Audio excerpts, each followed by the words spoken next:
எங்க தாய் தான் எங்களுக்கு கடவுள். 580 கிலோ எடை உள்ள ஐம்பொன் சிலை வைத்து தாய்க்கு குடமுழுக்கு விழா பிரம்மாண்டமாக நடத்திய மகன்கள்.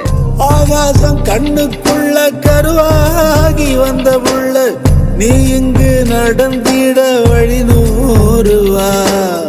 ஆறாத நெஞ்சுக்குள்ள அழியாத துன்பம் இல்ல, கரட்டோட கள்ளிப்பூ சிரிப்பாகிவா.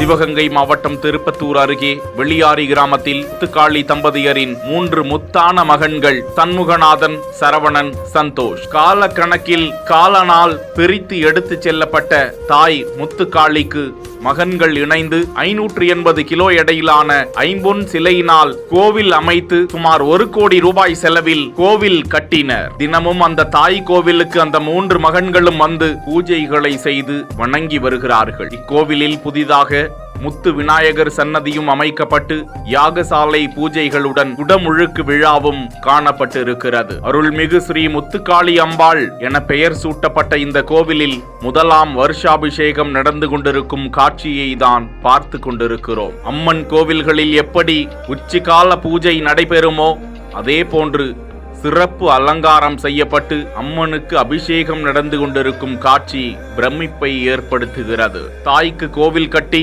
ஊர் திரள குடமுழுக்கு விழா நடத்தி வருடாபிஷேகம் கண்ட அந்த மகன்களுக்கு ஏராளமானோர் பாராட்டுக்களை தெரிவித்து வருகிறார்கள்.